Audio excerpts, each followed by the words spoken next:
This is my presentation for Lab 2 from Physics 2211. The goal of this experiment was to compare the observed experimental data values with the two different data sets collected from the computational model. In this lab, the values of the observed data should be very similar to the data collected from the computational model, factoring in the effects of drag force. There is an increasing acceleration due to the force of gravity, which means the net force is not equal to zero. Finally, when comparing the two different computational models, the impact of drag force on an object in freefall will be determined.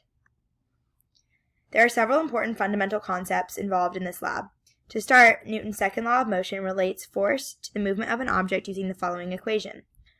Final velocity equals initial velocity plus net force divided by mass times delta t. The force of gravity is a very important concept in this lab as it is the primary force acting on the tennis ball. The acceleration due to gravity is 9.81 meters per second squared in the downward direction. Also, there is drag force which acts in the opposite direction of the velocity of the object. The importance of drag force will be determined. In order to complete this lab, the Tracker computer program was used. Once I recorded the video of the tennis ball, I uploaded it to Tracker. From there, I determined the correct placement for the x and y axes. The ball was traveling in the negative y direction. Then, I found the ball's center of mass. For each video frame, I determined the ball's center of mass in order to collect the position data values. As you can see, the position versus time graph represents a logarithmic decay. This is due to the increase in acceleration in the downward direction as the ball fell. From the Tracker video, I completed some video analysis. I determined the observed start time, the initial position, the initial velocity, and the final position of the tennis ball. The ball's initial velocity was calculated using the first two time and position values. These specific data values that I collected are very useful when programming the computer models. This is the code I used for the first computer model. I began by copying the starter code into GlowScript. From there, I made the changes necessary to properly construct the simulation. The arrows point to each of the changes I made. The first arrow points to the mass of the ball, which was 0.058 kilograms. Then I updated the ball's position and velocity with the video analysis data. I kept the proportionality constant equal to 0. I updated the time to the time of the video, which was 0.533 seconds. Then I updated the net force equations. Finally, I updated the velocity and position equations to include the net force because net force is not equal to 0 in this lab. The final graph shows what would have been expected due to the increasing acceleration. This is the code I used for the second computer model. The only difference is the drag force was determined. I did this through a trial and error technique until the final position of the computational model matched the final position of the observed data.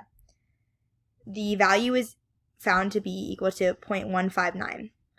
The final graph was similar to the graph from the first computational model, but it traveled a shorter distance due to the drag force acting against the velocity.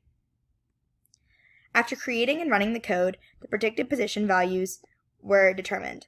I then compared the two data sets of the predicted values with the observed position values to determine the relationship.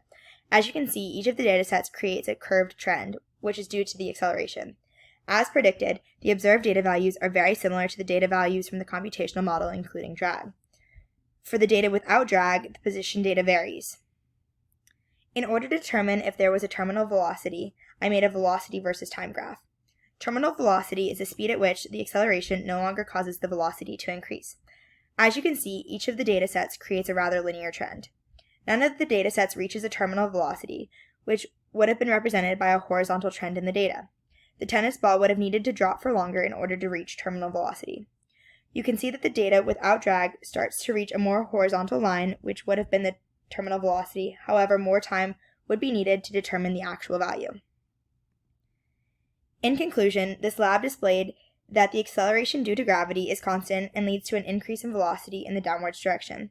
The lab also showed that computational models are the most accurate when as many outside forces as possible are accounted for. Finally, it is determined that the terminal velocity of an object does not change depending on if the object is dropped from rest or not.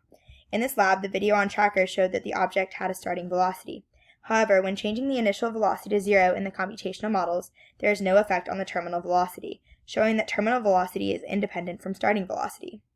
Overall, this lab further displayed the importance and applications of Newton's second law of motion.